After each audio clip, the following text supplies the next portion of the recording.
It's thirsty work filming in the middle of the day. Usually you see us at 9 o'clock at night, but tonight in the day we're on the streets of Sandton talking recycling. And how many of these things do you consume in a week or two? How many does your family consume? Perhaps the big 5-litre tubs every time your water provider cuts off water to your house, for example. We're using more and more plastic, and it's glutting up the world. You look at the oceans, for example, the activists will tell you that there are mountains of rubbish floating in the seas. I'm joined by a man called Steve Levitt. He's more interesting than the guy who wrote Freakonomics, I promise you that. He runs a recycling business in Johannesburg, and it's all about trying to prevent landfills from being filled up. How many of these things do we chuck away?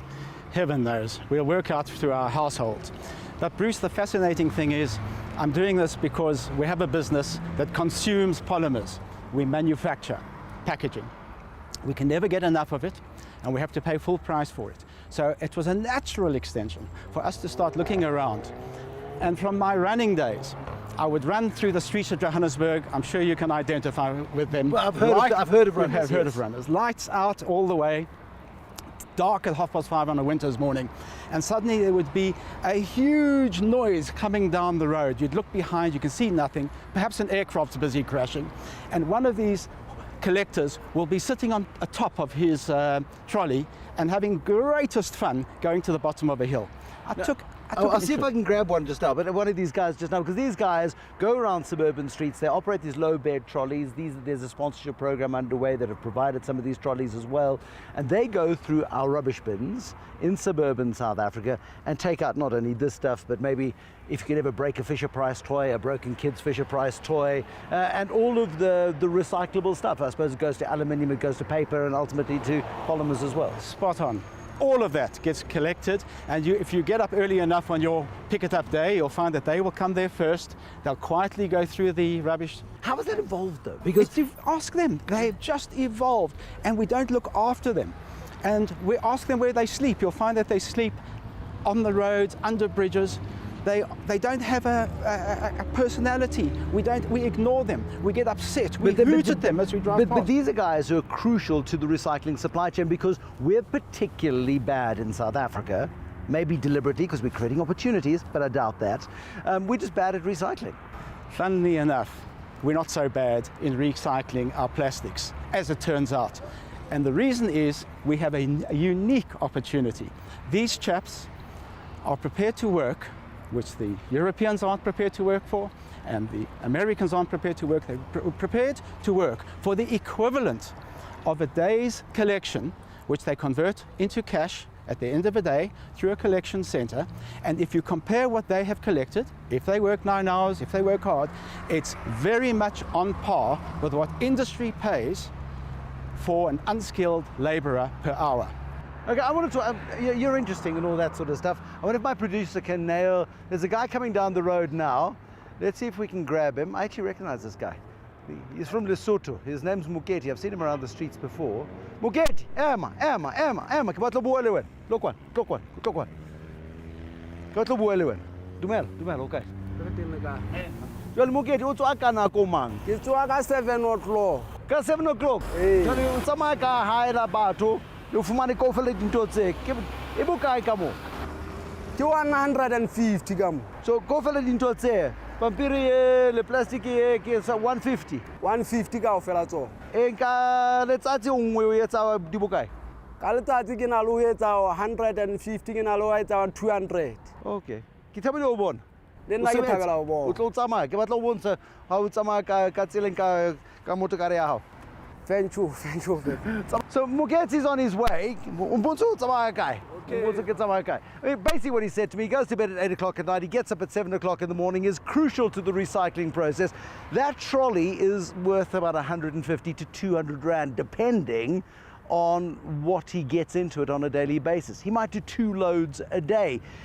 See, I mean, guys like Moketi are absolutely crucial to this process. But a guy like that, he's working for 200, maybe if he's lucky on a good day, 400 bucks. Is he doing it solo?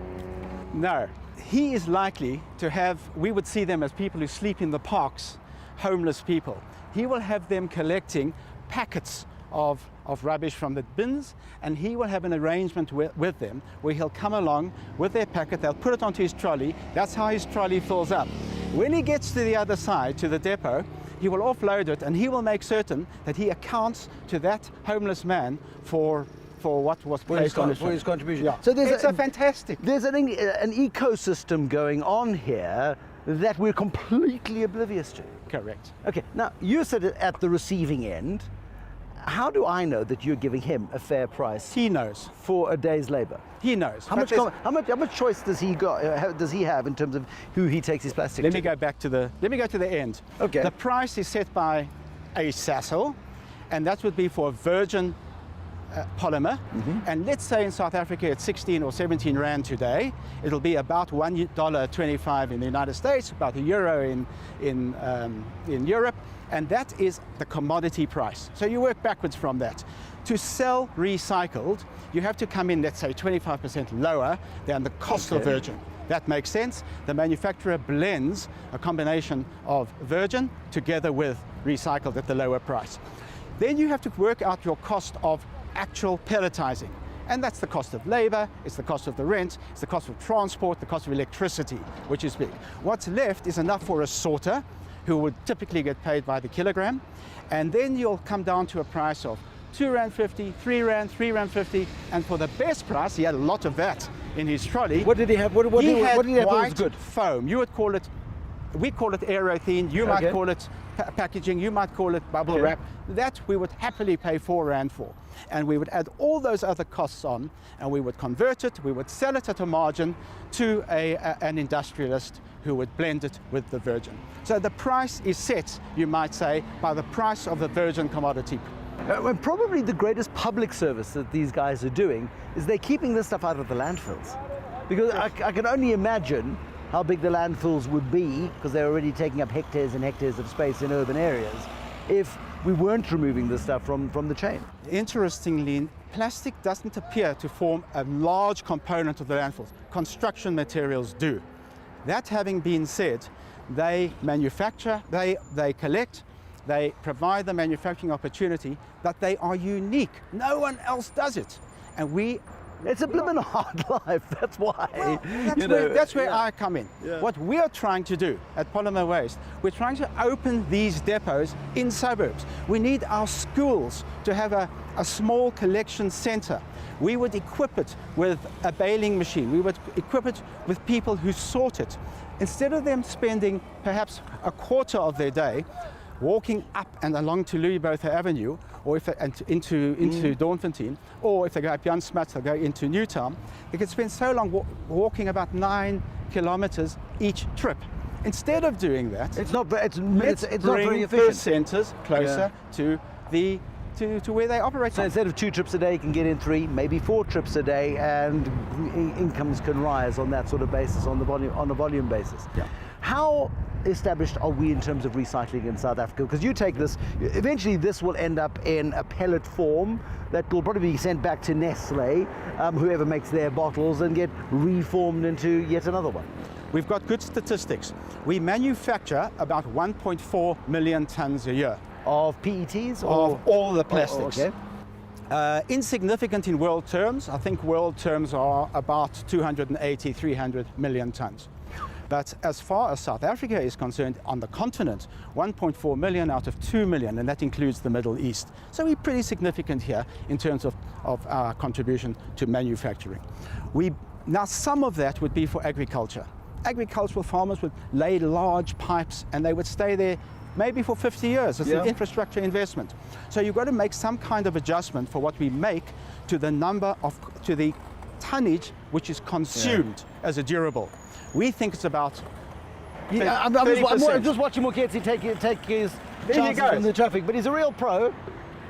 And a lot of people would see a guy like him as a menace, but he really is a crucial part of our ecosystem. And there go a couple of other guys traveling in convoy. Probably for the camera, but be that as it may. This is spontaneous. We would never stage anything, Stephen. We would never stage anything. What you have here is an opportunity to bring them out of the light. I'll just tell you a human story. The other day I asked one at our centre, "What is your name?" "Michael."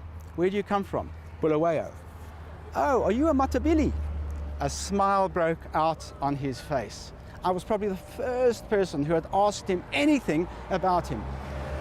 Michael, do you have a cell phone? Because it's very important in what we are doing that we can communicate with them on SMS or some other means. I had one, but it was stolen 4 months ago. Michael, if I give you a cell phone, where will you keep it? Why won't it get stolen again? If you give me a cell phone, I will sleep with it here. And we're talking about basic people who just need an opportunity to be elevated, not only in life, elevate them in what they're capable of doing. There's no reason why they cannot be managers, owners of the sorting depots, and from there to single them out. But we've seen SAB, for example, creating owner-drivers of trucks, for example, and Exactly. as a great vehicle of empowerment. This is at a far smaller scale, but if suddenly you could empower people who have shown a propensity to work blimmin' hard, who've shown a resilience that I don't have under those sort of circumstances, people who will do what is required to survive. How do we get that?